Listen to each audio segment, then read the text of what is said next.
Welcome, everyone, to the Green Nurse Podcast, where we bring hope and inspiration for growth and healing. We're here to change the dialogue and stigma around what it means to feel good or be high, hence the H for hope, I for inspiration, G for growth, and H for healing. You deserve to feel good. We all deserve to feel good. And here is a little clip about what we do in the cannabis space as nurses. And then we're going to get started on our very, very exciting show. It changed the paradigm of healthcare.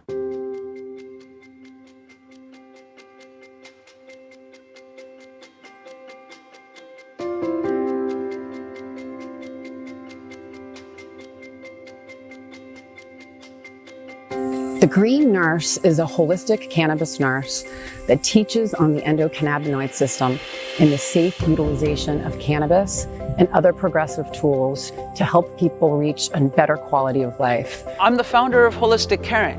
We're based here in California, and we do educational programs and case management for patients on how to use cannabis therapeutically as a medicine. We're also here to decrease stigma around what it means to feel good and be high, hence the H for hope, I for inspiration, G for growth, and H for healing. As the founder of Holistic Caring, I basically oversee the whole ship, and what we're doing is progressive education. Cannabis actually supports all 11 organ systems, our immune system, and all the neurotransmitter signaling systems that give messages to tell our body to either do something or not do something. Because the plant was prohibited, it prevented health professionals, doctors and nurses from learning about cannabis as medicine. I want to change the paradigm of healthcare and us paving the way into a new vanguard of medicine. It's about education, it's about empowerment, it's about teaching people how to feel good, bridging the gap from what they're not getting from traditional medicine, utilizing different plant medicines, adaptogens, tips, tricks, hugs, and nugs of information to support and nourish the most important system in our body. And it's a lot of soul work, a lot of love, a lot of discipline, and meditation. I'm using my life work as a testimony to others to learn how they can be their own hero and then go help heal the world. And we are, as nurses, the game changers.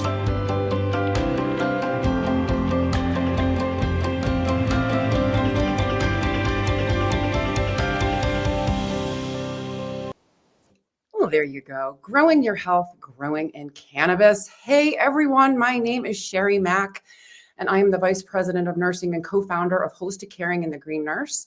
I'm a cannabis nurse, cannabis patient, cannabis advocate, activist, and a very, very passionate podcaster here to change the paradigm of healthcare. And I'm really excited to announce that this is my 7th year podcasting The Green Nurse, Living Your Best Life.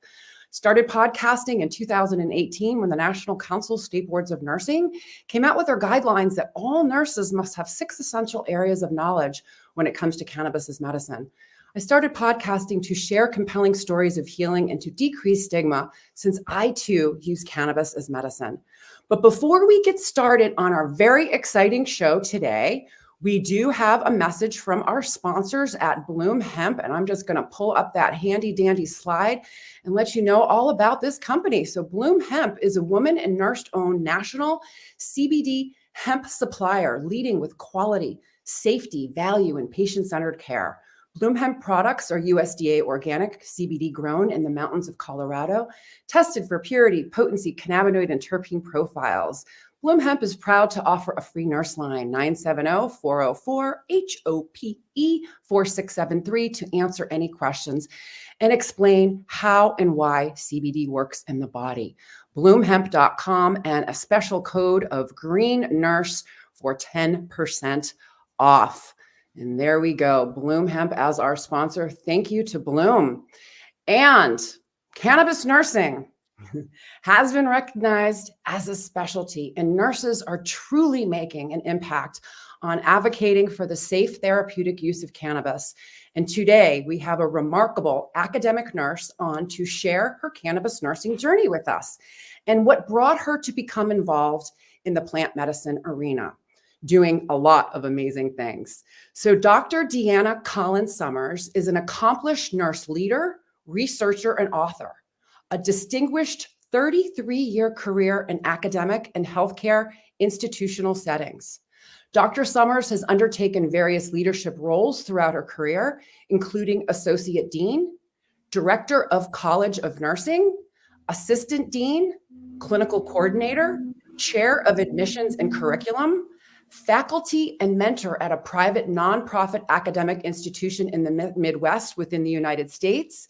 And she currently holds a faculty position at an academic institution in Florida. She holds a terminal degree, a Doctor of Philosophy in Public Health, with specialization in health promotion and community education, a master's degree in nursing, and a certification as a pediatric nurse practitioner in primary care.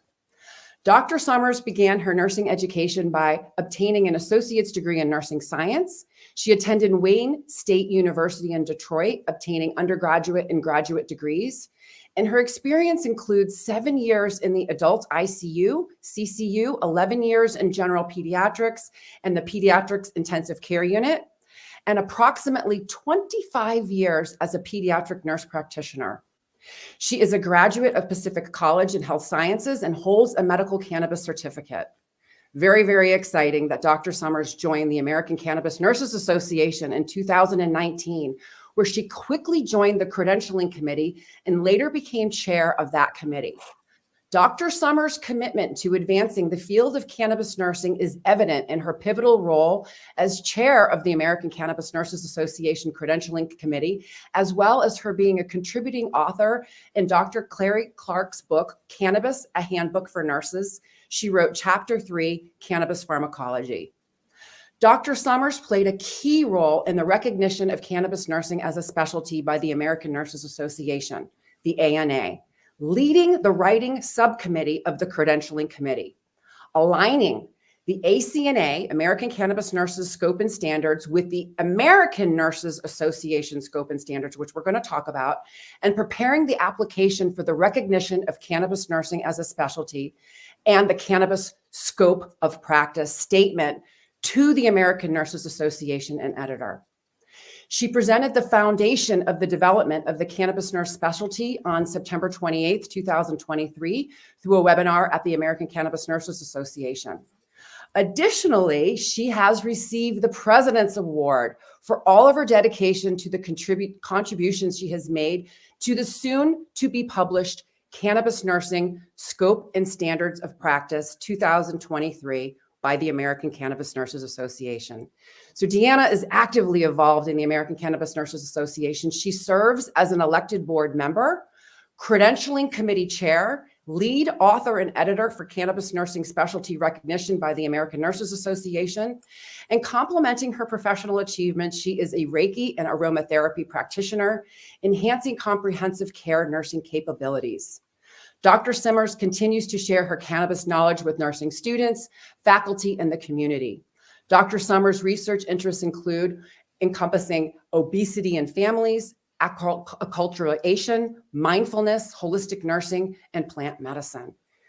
Deanna, you have such an amazing resume and an amazing background. Welcome to the show.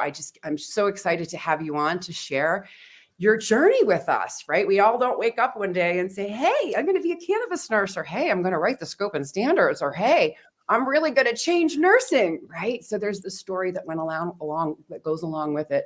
I'm very, very excited to have you share that with us today. So welcome to the show. Thank you, Sherry, so much for having me. I really, it's an honor. And after listening to all that, I was like, I like you said, I didn't wake up one day and just say, okay, this is what I'm going to do in my career. Just very unexpected and very blessed. So yeah, thank you. So I cannot wait to take a deep dive into this with you. But just to get started, okay, like you're definitely a little bit of an overachiever.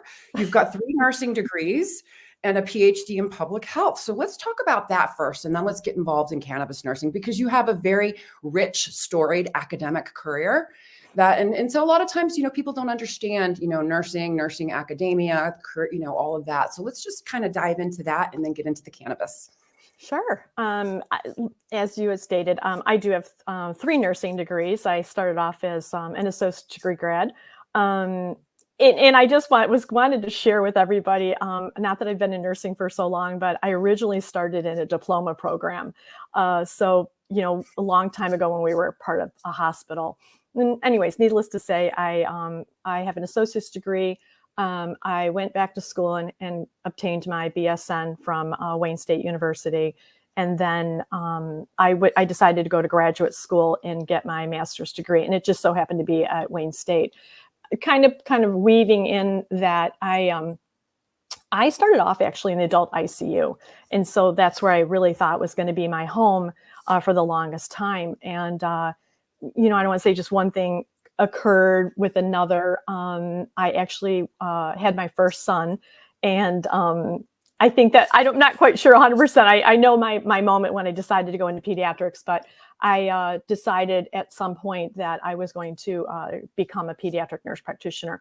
And in the Detroit area, there's not a whole lot of programs, but I decided that Wayne State had the program that I was looking for. So I went to graduate school. And that's one of the things that we were talking about before we came online was that, so my master's degree is as a nurse practitioner, advanced nurse practitioner. So I would say it's unique, but there's a lot of master's degrees that are different specialties or education leadership. So I decided to do the nurse practitioner route. And then once with the 3 degrees and practicing, I'm predominantly in the pediatric intensive care unit of a lot of my career. And then I also have gone into private practice in the Chicagoland area. I decided to somewhere in the midst, I transitioned into academia. I decided to, my husband at the time was traveling and I wanted to be closer to home. I was already working adjunct faculty at local community colleges. And so full-time position came up and I'm like, you know what, we'll see if something I'm interested in. That's the wonderful thing about nursing is that you can go into an area, you can go into adult ICU, you can go into PICU, you can go into maternal, mental health, whatever is your heart's desire. And then, you can change if you want to. So I decided to make the leap into academics. At the time, I was also working in the emergency room. I didn't really say that, but I have ER experience. And I decided to get that job when I relocated to the Chicagoland. I kind of wanted a fun job. And I thought, what haven't I had on my resume that I've already done adult ICU, CCU, the hospital that I was at in Detroit, they had everything kind of separated out by respiratory intensive care unit, cardiac intensive care unit. I had done those. I did the pediatric intensive care unit. So when I moved to Chicago, I was like, maybe I'll try ER. And I got the job. So I was working part-time in the emergency room and then decided to go full-time into, academia. I eventually had to come, it comes to a point when you, a lot of times in your life that you have to make some, big decisions. And the one decision was all right, making the full leap into going into academia. Okay. And with that said, then I was really kind of pondering okay, I'm a nurse practitioner. In pediatrics, primary care is my specialty. So what else do I want to do with myself? I really decided, what avenue do I want to go? Do I want to get a doctorate degree in nursing? What do I want to do with my degree, kind of on a more global perspective? And so that's when I started looking at programs and I decided that I am the expert of any, you don't, in the degree wise, you don't really get any more expert than being a peds nurse practitioner. I was certified, I became certified. I since have let that go just because of being in academics with working full time and being in private practice as well and maintaining that. But my point is that I decided that I wanted to look for getting a PhD. It's a terminal degree and I would, being in academia. And I thought, okay, so looking at the degrees and kind of going helping the world out. And I don't mean to sound cliche, but going really global. My life has been about families and children in pediatrics being family-centered care. What can I do to expand that? So I decided to get it just seemed like a natural fit for me just to get my PhD in public health with this, like you said, the specialty of health promotion and community education, which seems like now that after listening, it's such a natural fit for me of definitely, a passion for me to kind of, I don't want to say weave in cannabis nursing. So, that's really summary of a short of my education background. That's amazing. You do have amazing background, and what you've done and as a nurse is just vast and very inspiring. And I'm giving you the pat on the back. It's like, that's hard work, because I know how what hard work, that you've had to put into it. So now let's switch over. So all of a sudden, so now you're dean of a college. Not to be clear, just because when we're in academics, we always want to get things, I don't want to say the most correct, but I was at the time, what happened was, I left I left one place of academia in the Chicagoland. I decided to retire from that institution, and I kind of went down the street, and I got a promotion, and I became let's see, my official title. I was the assistant dean and director, and then I became the associate dean there. And yes, so I'll jump into the story of what really kind of got me where I'm at, in the initial. So I was very new in this position. I believe I started off in July, not that that's relevant, but I did cause little waves here. So I started the position in July of 2019. That's relevant because in the state of Illinois, cannabis was becoming legal. Might have been 18 to 19, but cannabis was becoming legalized recreational. So what ended up happening is that and it's pretty traditional, it's pretty common that nursing students are drug screened. Where I was working at, and even the institution I'm at now, is that nursing students get drug screened, background check and drug screened, but every semester. So I had started at this new position, kind of keeping in mind that cannabis was becoming legalized recreational in January, the upcoming year. And I had a nursing student who, she was getting ready to graduate. So every semester, and kind of have to follow me on this one, she was up for graduation in December, and she was drug screened sometime in July, August. The students did have the opportunity to pick and choose, they know they have a window that they have to have their drug screen. And needless to say, she came back with a positive cannabis drug screen. Now, her being 3 months out from graduation, I just really felt, there's just something in me that I was just it's a one-time drug screen. Maybe we need to take a look at this. Are our policies up to date? What is the current policies at the institution that I had? Are they really current? And just really taking a look at that. So I decided I'll come back on what happened with the student. But what I decided to do is that I really literally Googled cannabis nursing. Now, I am from the generation that, with the stigma, I knew at the time nothing about cannabis, only the stereotypic things about cannabis. Just really, I really honestly could say not knowing little about cannabis consumption, anything, practice, and no knowledge. So I Googled cannabis and nursing, and I just thought, well, let's see what pulls up.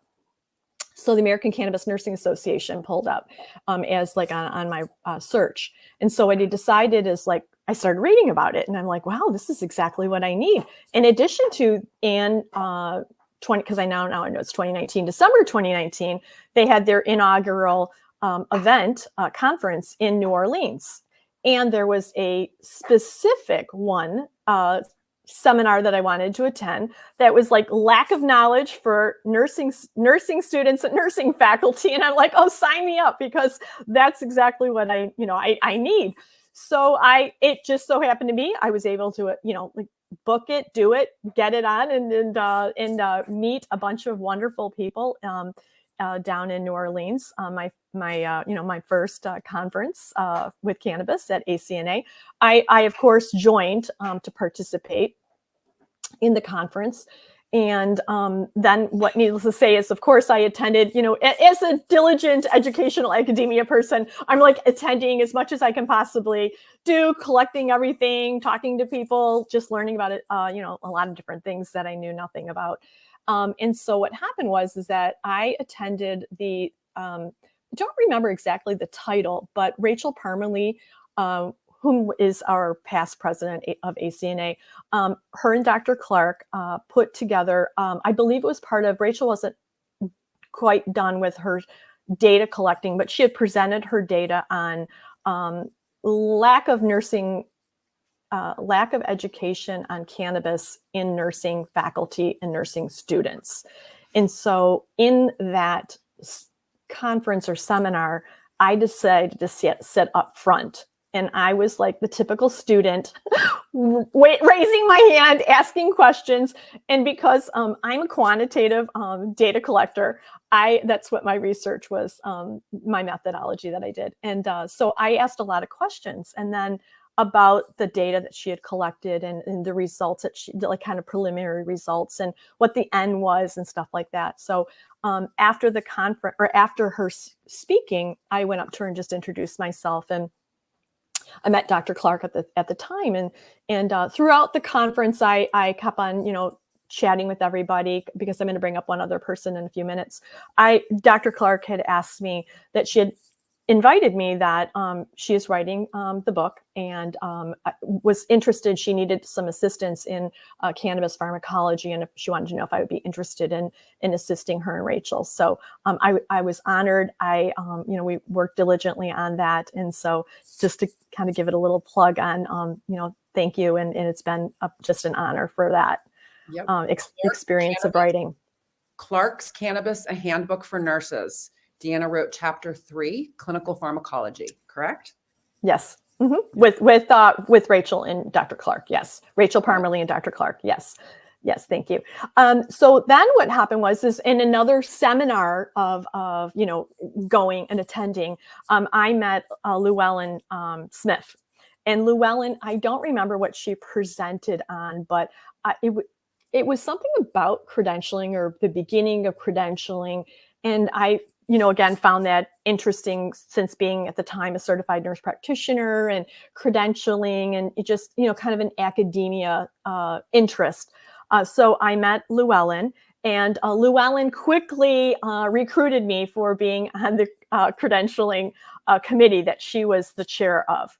Her and Holly Evans Watson, they were co-chairing together, for a period of time. When I came onto the committee, they were taking a look at they were taking different specialties that had scope and standards, and aligning them with a potential of how cannabis scope and standards would look. So they were looking at a lot of people that are listening are nurses, and maybe some are not, but a lot of different specialties, like hospice nurses have scope and standards, pediatrics has scope and standards, correctional nursing has scope and standards, palliative nursing has scope and standards. So there's other specialties that have scope and standards that have been approved by the American Nursing Association.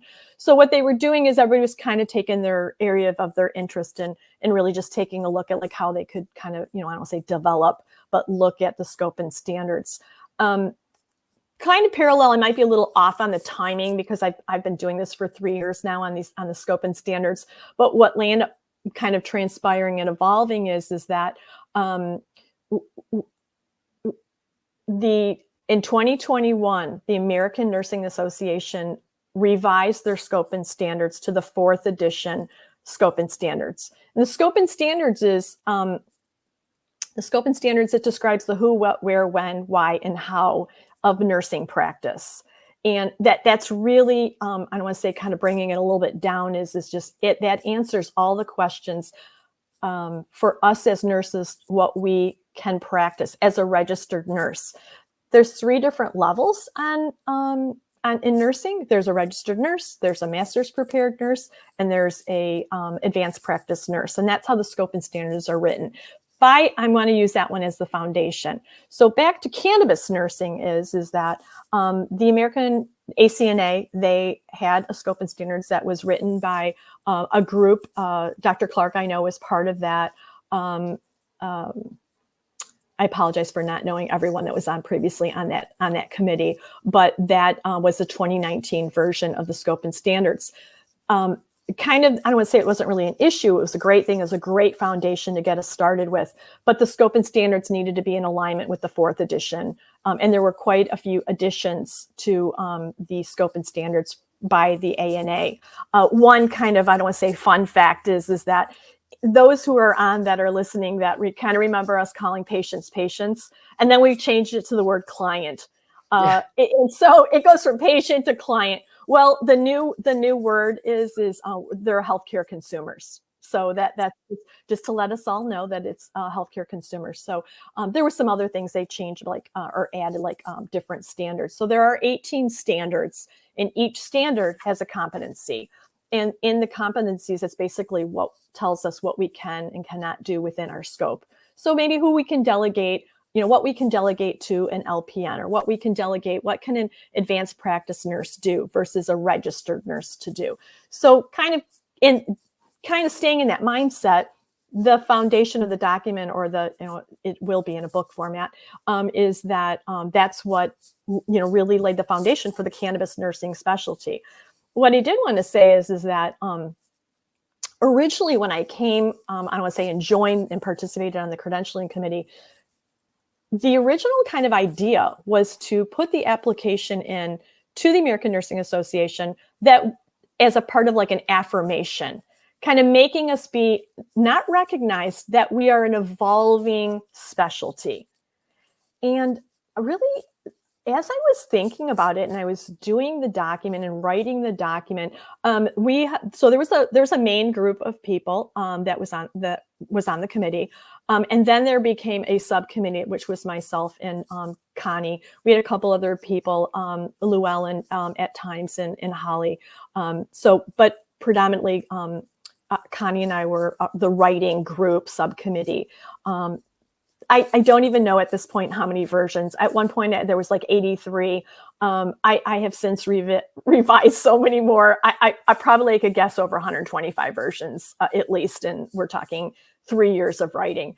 But anyways, my point is that when back to the application, there's a process that the American Nursing Association that we needed to follow, ACNA was required to follow. And as I was writing the document, I was like, Sherry, even just speaking with you and so many other nurses that are practicing in cannabis nursing already without it being an official specialty and really kind of being recognized and saying it's official specialty, that we are already a specialty. We are already okay. We are already a specialty. We are already a specialty. So this concept of evolving or emerging, those are some words that the ANA is using that they use for the application. So when I originally put in for like, I think it was like evolving. And I knew in my heart that I was like, you know what, they're going to come back to me and they're going to have me rewrite this and change the whole terminology for it to be that it is a specialty and they want to recognize us. So it was great. So I kind of already knew that was going to happen, but it took the writing team to get back together again and kind of revise like the tone and how that was specifically looking. So anyways, kind of bringing us all up to, where we're at today, is that, we see that was September 27th, 28th. Yes, go ahead. I'm sorry. I could keep on going. Cannabis nursing is a specialty. Someone's like, well, what does that mean? What does that mean? What is that? Really? Cannabis nursing is a specialty? What does that mean? That's a big question that we're getting. How would you answer that? Sure. So, I even I wanted it to be formal off of, so quoting, I don't want to say necessarily myself, but cannabis nursing is defined as a specialty nursing practice focused on the care of the healthcare consumer seeking education and guidance in therapeutic use of cannabis. So it's when I was reading that and I was writing it, today prepping, I was thinking, I'm like, it's really even like maybe nursing students, nursing faculty, community. There are so many people that are just not educated with regards to cannabis, and however that's looking for our healthcare consumers. Yeah. Well, if the endocannabinoid system is the most important system in our body that regulates all 11 organ systems, our immune system, all the neurotransmitter signaling systems, and hormonal signaling systems, it makes sense that we would need to learn about that system first because it's a downstream effect to every other system that exists in our body. Right? Mhm. Kind of makes sense that that as clinicians, as doctors, as nurses, as healthcare providers, that we would have an understanding on what can influence the endocannabinoid system and what positively and negatively, and then make decisions based on that, right? So endocannabinoid system, largest neurotransmitter signaling system in our body, everything that we do or don't do in our lives affects how that system works, whether we're using cannabis or not. So it makes sense that we understand that system so we can nuance and integrate the entire body for whole person health and healing. And that's the part that I love. And I love how the American Cannabis Nurses Association, their definition of the therapeutic use of cannabis is the use of cannabis products for medicinal, wellness, or healing purposes. And that covers a whole broad spectrum of biopsychosocial spiritual, right? Mind, body, spirit. We know that cannabinoids are pleiotropic, affecting multiple physiological systems all at the same time. So this is just so amazing that this is coming to the forefront and that it's finally been recognized, and so grateful that you actually were leading this. So this is it's just amazing. And so this has been a project. This isn't something you wrote overnight. This has been going on for how many years, Deanna? I'm guessing probably over 3 years now at this point, but yeah. And the process is working with the editor, and, as of September, we were, it was official, continuing on with the process. We are, myself is working with the editors and just kind of, I would say revising. It's not really revising. It's just taking a look at making sure links are working correctly, that when it goes into print, that the formatting, the copy editing is correct.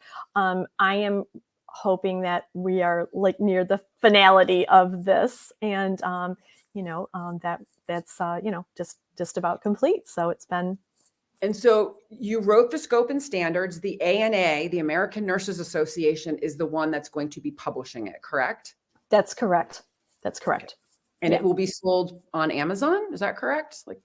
I think you'll be able to get it through actually, if you go on the website from American Nursing Association, they have all specialties. And I would think that the cannabis nursing scope and standards will be listed with their specialties. ACNA will also have it available. I'm sure that you could purchase it through that link as well.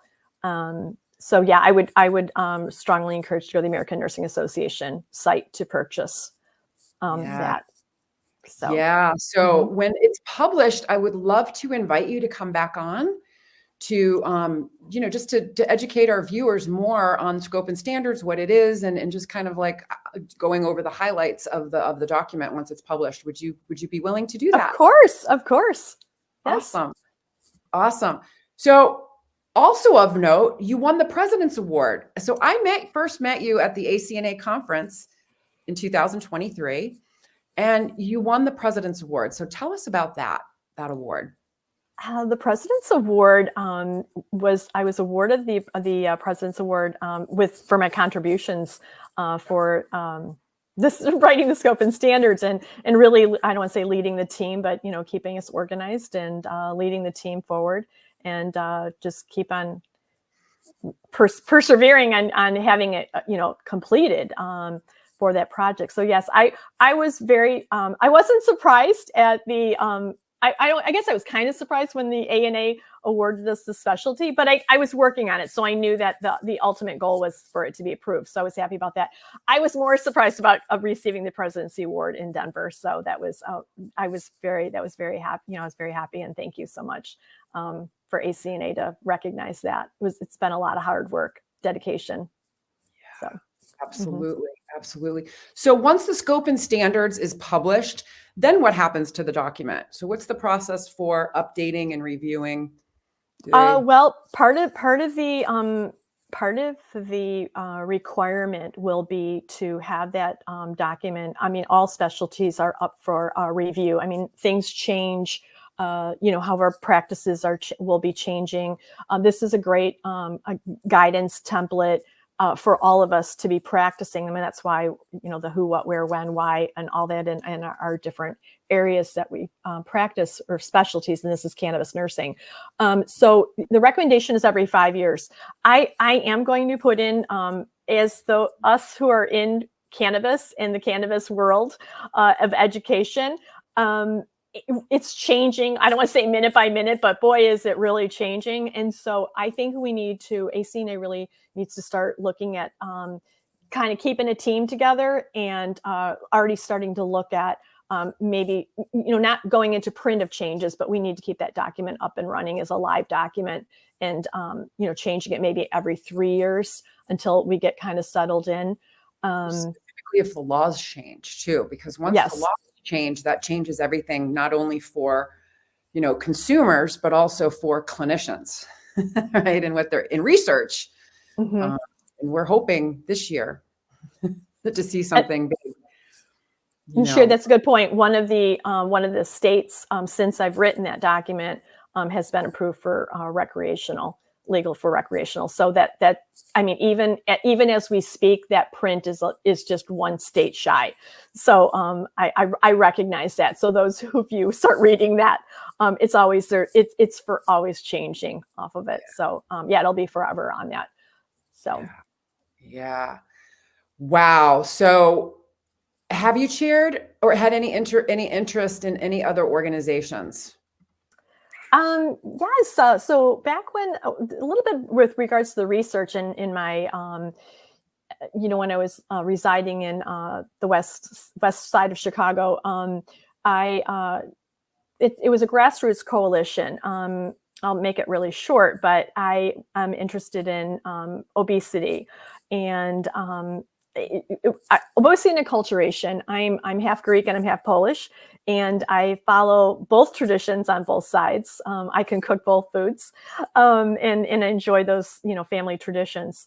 And so long story short is I just was taking a look at, acculturation. The more we're into the United States culture, we're acculturated into the United States, are we more likely to be obese? So kind of with my back to asking about the coalition, and I partnered with a lot of city members in the Aurora city, and we had a grassroots coalition called the Healthy Living Council. That Healthy Living Council is still, I would say, running. We were able to secure a Robert Wood Johnson Foundation grant for $100,000. It was like $33,000 for times 3 for 3 years, and we did a lot with obesity in children in the school district. So I've been in the Chicago trip with that one. So that was kind of interesting. It was fun. I worked with the kids on that. And that's really where I kind of got my idea. I just, that's a whole nother story or idea, but how I got my research was taking a look at acculturation and obesity in the Hispanic population. So yeah, and like I said, the coalition is still running. Would be a really interesting research would be obesity and those with cannabis, right? So, and seeing the difference with those that are using cannabis, and are their health or their food choices better? Are their activity better? Are those that are using cannabis, actually engaging in health and wellness activities? And what is, comparing that would be very interesting for future. Well, ultimately, what I did with the research, and we could parallel this to cannabis research as well, is coming up with educational programs for that. It just as a follow-up. I mean, so we took I realized that families need education in obesity. Obesity isn't always necessarily like a one person, I don't want to say disease, but one person. So it's usually the family that needs, like the mom and the dad, and then you have the children. So we could do the same model with cannabis.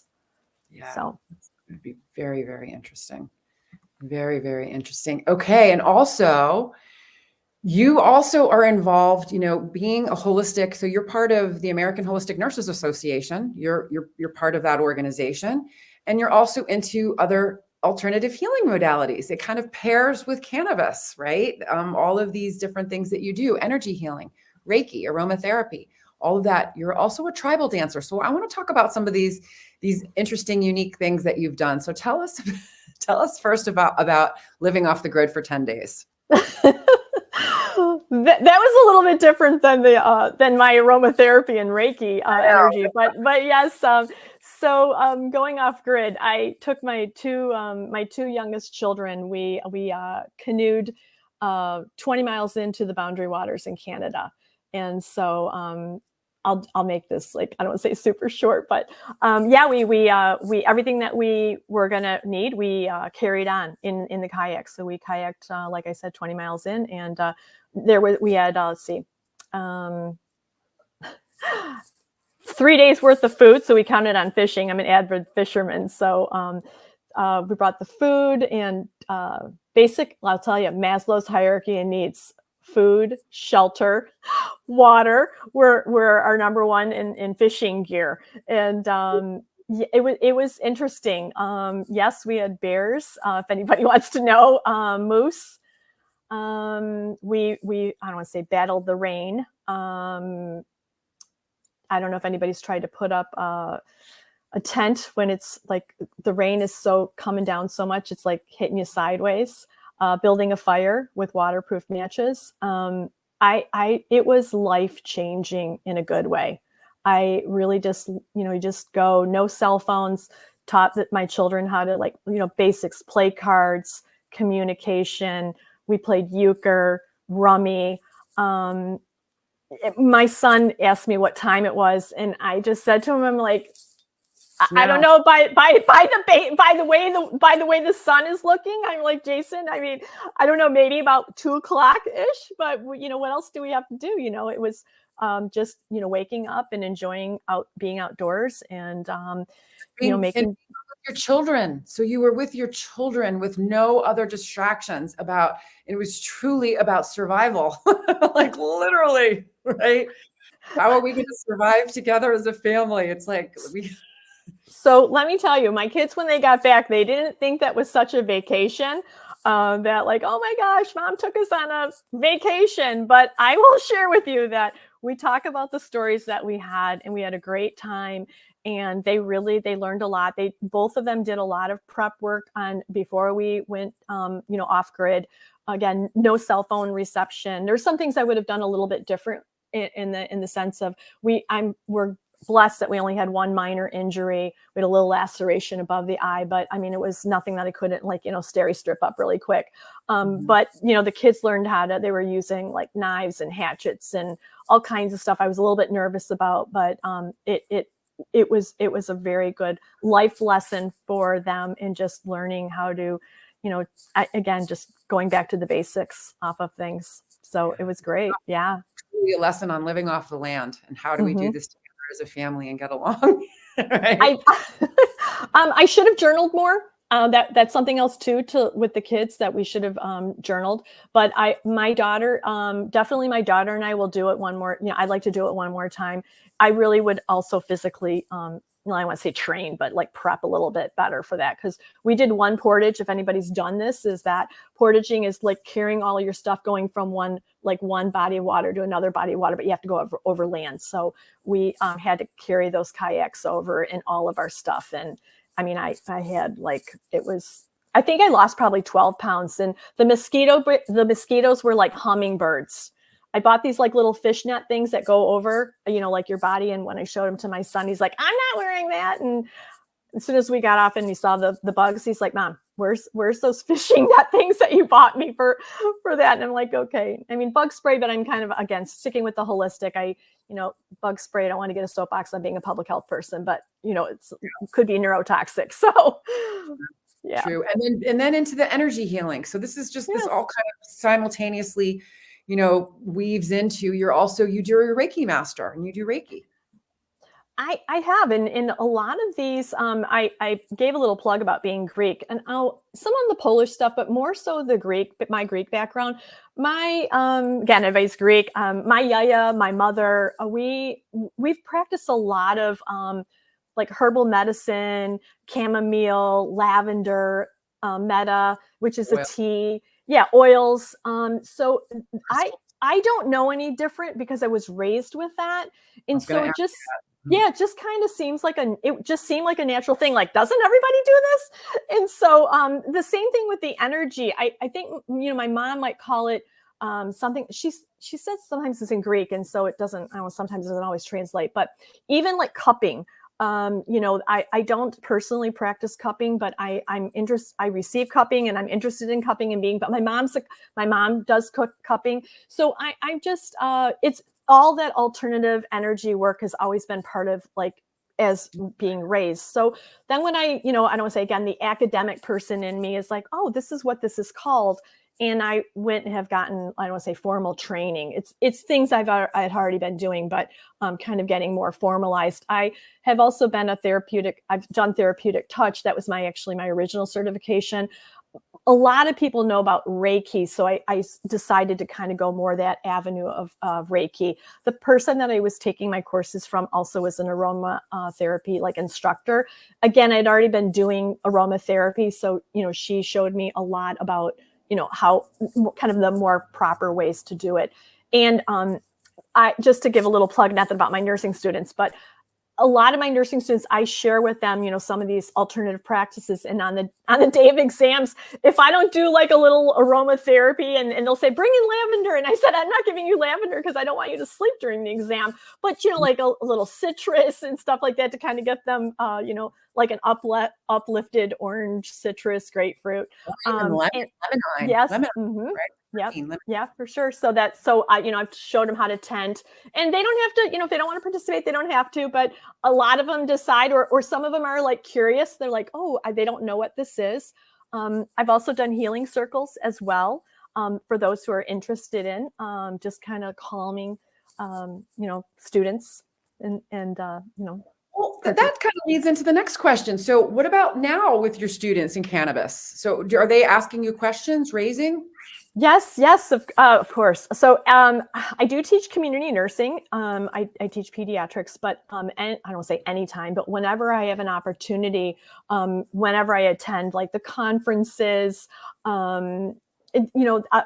they have to know about the scope and standards from a student nursing perspective, right? The foundation that I was sharing with us all is the ANA, right?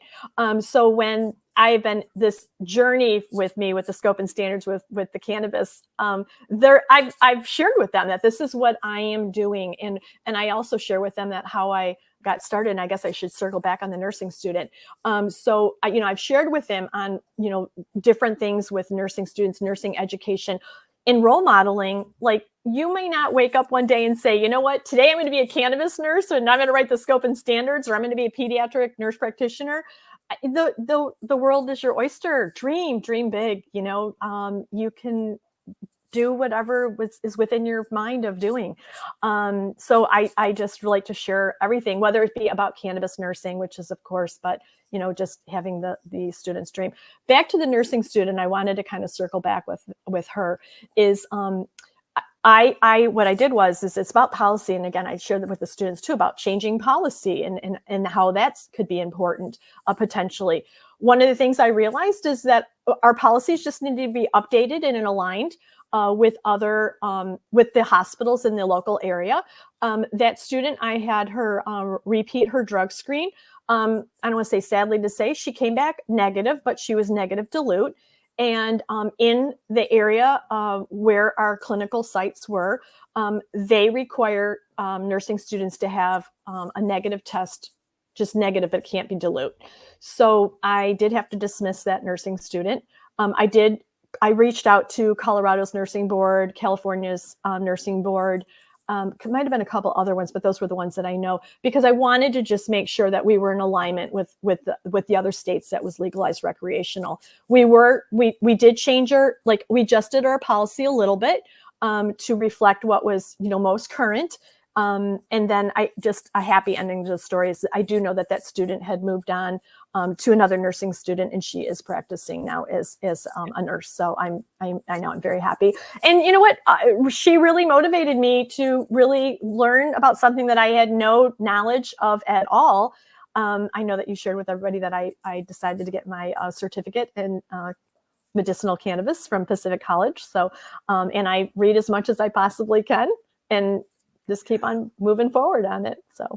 So curious to know your perception of cannabis prior to becoming involved in the American Cannabis Nurses Association to now. How has it shifted and changed? What is your perception of cannabis now? I'm laughing because my perceptions are like 360'd on the stereotypic, the war on drugs and all that, which I don't want to say we all know about, but just just such a lack of knowledge, just such a lack of knowledge and not understanding. And I don't know. I don't want to say that I was embarrassed, but gosh, there was so much that I didn't understand. And then just becoming aware, and I want to say just opening up, but just listening to people, doing more observation of people that I know that are consuming cannabis, and there's a lot of pain out there. A lot of people are in pain management. And then I would say non-judgment, understanding, and then just learning about all the different things that I've been learning with, the endocannabinoid system, the pharmacological, integrating. I see in the notes here in the chat is this. I was reading about the word Reiki is coming up quite a bit. So yeah. Reiki is like is a type of energy. The same thing with the therapeutic touch. I don't want to say channeling, because channeling is something a little bit different. I do practice channeling as well, but just is having the energy kind of coming through you into somebody else, and I don't know how else to describe it right at this moment here. Yes. So I do Reiki. Yes. And so what I do is I tune into the frequencies, right? Energy, light, information. You receive them for yourself, and then you share them with someone else, right? You share your energy. It's like the good vibes, right? Yeah. So we have, I guess I'm currently involved in a study about cannabis at Hartford Healthcare coming up. RN Lisa is holding it. I personally think the chemical compounds in cannabis hold special healing qualities. Well, yeah, the amazing thing about cannabis is when you understand the endocannabinoid system, that I love. So that endocannabinoid system we never learned about in nursing school, and hopefully someday that's going to change. They're going to start teaching that. And that's what Deanna's here to do, is to help really lead the way of bringing cannabis nursing and teaching on this most important system in our body, because cannabinoids are pleiotropic, meaning it works on multiple different physiological systems at the same time. We have cannabinoid receptors on all of our organ systems. All of the cells of our organ system have these receptors that know how to utilize and modulate by using cannabis. And we make molecules. We have an endocannabinoid system, not because of the cannabis plant, but because we make molecules very similar to the plant that interact in this body and fine-tune to correct cell signaling. So good question. Adam, if you want to reach out to us, feel free. info@holisticcaring.com. We'll be happy to help you. I'm going to put it in the chat for any questions. So Sherry, the other thing I was going to add is that the NCSBN, the organization that they write are the NCLEX, the boards that registered nurses needs to take, is in 2018. I don't want to say the essentials that you were discussing earlier. I don't want to say made it mandatory, but they have recommendations that cannabis education be in nursing schools. Now, I'm an academic person, so I'm kind of focusing on that perspective.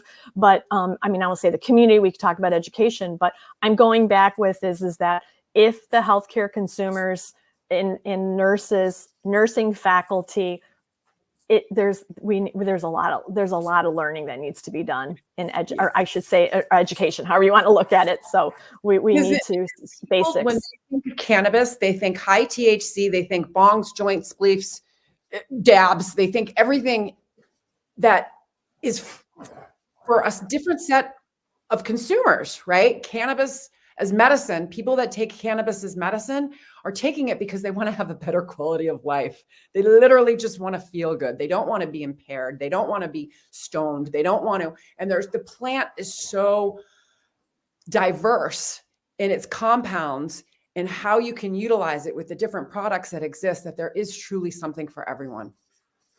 And that's what we're hoping, to dispel those myths of the typical stoner. And as a nurse, I'm not against adult use cannabis. I'm not against recreational cannabis. It's really the use and misuse of cannabis. You're either using it appropriately or you're not, right? You're either using it to better your life. You're either using it to enhance an activity, to have a better yoga session, have a better meditation session, have a better, enjoying nature more, or just have a few laughs or whatever. But using it appropriately to enhance your life. So the therapeutic use of cannabis is subjective and personal to everyone, with objective criteria being improvement in one of the 5 health domains: mental, emotional, spiritual, social, and physical. Right? All of those health domains. So if your life is being improved by that, then you're doing. If your life isn't improved, then you're not using cannabis therapeutically, right? So it's to make your life better quality of life, living your best life, helping others do the same. So Sherry, maybe we can give a little plug about you and I will be presenting at the American Holistic Nursing Association. And I believe that's one of our topics, right? It is actually. So we are going to be presenting at the American Holistic Nurses Association in June. It's a week-long conference. Deanna is going to be presenting on the scope and standards, taking a deep dive into that. Deanna and I together are going to be presenting on therapeutic use, safe consumption, tips and tricks. And then I'm going to be presenting on therapeutic use and providing case studies. So I'm going to be talking about 3 legacy case studies. And I'm also going to be talking about 3 chronic pain patients that I've taken care of. 3 different patients, all with chronic pain, all with issues with sleeping, all with different diagnoses, all using different products, all having a good outcome. So very, very interesting. It's going to be really fun to present with you, Deanna. Really excited for that. Yeah. So, so one last thing I want to cover. I got to cover it because it's one of the things that I truly love is tribal dancing, right? It's part of energy. It's movement, right? Motion is the lotion. When we're as nurses, as nurse educators, as holistic nurse coaches, we tell people to move, right? Motion is the lotion. When you exercise, you're actually stimulating your endocannabinoid system to produce those molecules, those feel-good molecules, right? And so let's talk about a little about tribal dancing. One of my other nurses, Denise, she does journey dancing, when it sounds like it's very similar. And is it belly dancing? Is that what tribal dancing is? Yes. And I was going to get a little plug. I have a business coming down the road that I will be, promoting more about, energy healing, Reiki, and I'm putting in the tribal dancing in there. So it was a good kind of transition.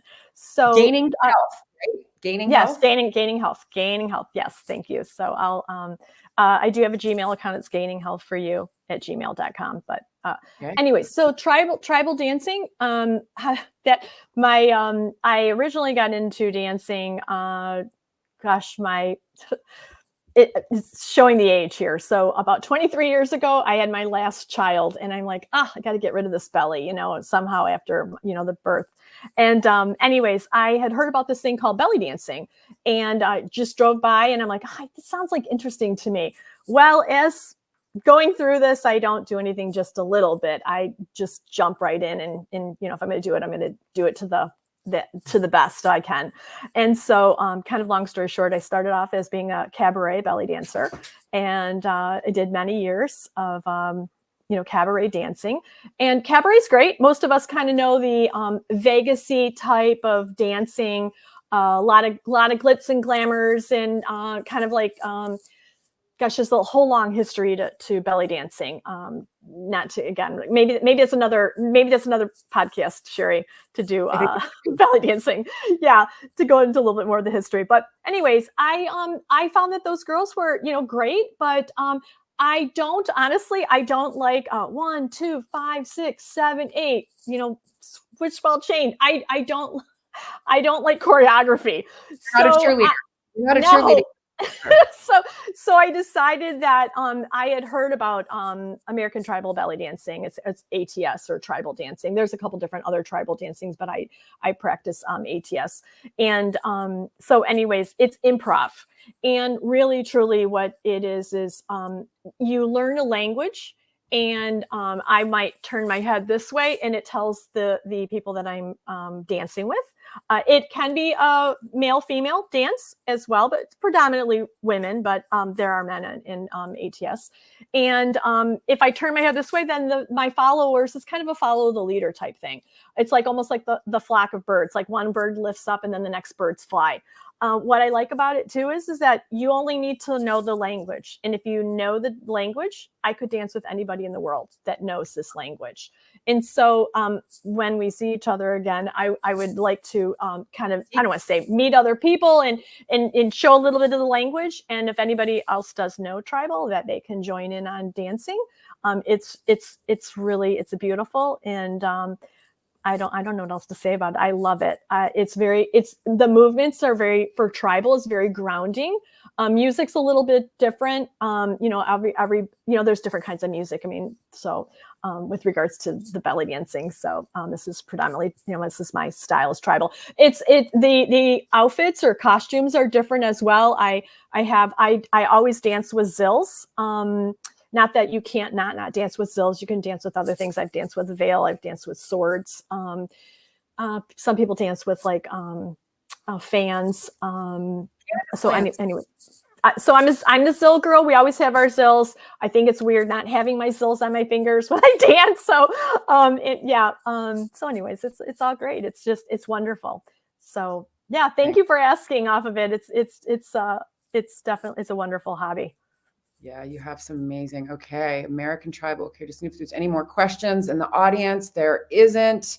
Okay, my final question for the nurses that are out there that are in academia, the new nurses that are out there that are hearing this for the first time, that have questions about cannabis, that want to learn. What would you tell them to do?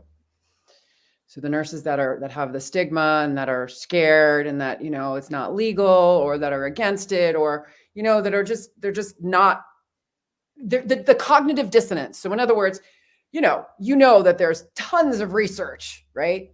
You show them the research, but they still just don't believe it or feel it, right? There's that cognitive dissonance. It doesn't matter what you say, they're just not going to buy into it. What advice, or what information would you give them? Well, first of all, what I try to do is just like of education of some sort. You really, once you start talking to somebody, you can kind of understand like maybe where did they, what is their background, that they have their, belief systems. And we're not here to change anybody's belief systems, but if you're educating them, one of the first things that I thought of when you first asked the question is I would reach out to the American ACNA. I'd reach out to American Cannabis Nursing Association, connect with ACNA. Reach out to myself, reach out to yourself, reach out to people that are doing cannabis education, that have it available so you can become aware of. Going back to my nursing students, when I am lecturing, like I lecture today, pediatrics, if we're talking about seizures, I bring in cannabis. Just discussing it. Yes, because when I attended conference, it was a new thing that pharmacist was presenting on cannabis. Again, anytime that there's an opportunity to really kind of integrate the scope and standards being new, that's changing nursing. And so I think we need to be more aware of that. So back to somebody who's just kind of, because I've had those people, we've all met that person who's just like, I like nothing. I don't want to learn anything about it. Right. Maybe they've had a poor experience. Maybe, their stigma is, for coming back from something that they've had. But I think that if we kind of go back to the basics on, like medicinal pain, what people are consuming cannabis for, like we go through all the different diagnoses that to consume cannabis. So it's just somebody knows somebody who's got a family member that would really benefit from cannabis. So I just think that that's what we need to we all want to comes down to really helping out everybody. Yeah. helping everybody. So, Dr. Deanna Sommers, it has been an amazing show. Thank you. Thank you for all that you have done to advance cannabis nursing and all that you're going to continue to do. You know, you're on the board of directors of ACNA. You're going to be presenting at CanMed. You're going to be presenting at AHNA. You're going to be, the Society of Cannabis Clinicians is going to have you on. You're doing a lot of amazing things just to spread the word on cannabis nursing. And I'm very grateful to have you on the show today. And I'm very grateful that you accepted my invitation to come back on when the book has been published. I appreciate it. Thank you, Sherry. Thank you very much. All right. And that's a wrap for today, everyone. Next week, we have a pharmacist coming on to share. And thank you for joining us. Remember what it's all about. It's truly all about living your best life and helping others do the same. And we're going to wrap up with my favorite video. One of my favorite videos. I've got a couple favorite ones, but this one brings a tear to my eye.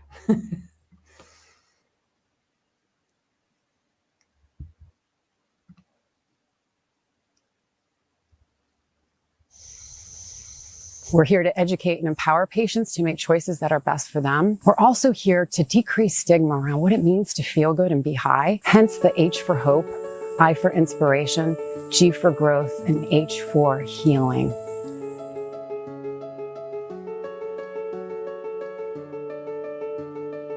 The Green Nurse is a holistic cannabis nurse that teaches on the endocannabinoid system and the safe utilization of cannabis and other progressive tools to help people reach a better quality of life. I was cannabis agnostic for many, many years. And you know, the more research I did, the more I discovered that cannabis is this amazing medicine. I was told that I had a 4-stage pancreatic cancer. The doctor really told me he couldn't do anything else. He gave me her name and she called me and she came to my house. She started to give me cannabis. My oncologist was puzzled because he couldn't find the cancer anymore. All of the learning that we get comes from the Green Nurses Group, comes from their support, comes from their guidance. I trust everything that she says. Simply meet people where they're at. The plant doesn't, stress to grow, so we don't stress to share it. We're healing people. Cannabis has been used as a medicine for tens upon thousands of years. Here's the big message. Cannabis needs to be federally legal. We need to have laws that are the same across all 50 states that allow access to anyone and everyone who wants to utilize this powerful medicine.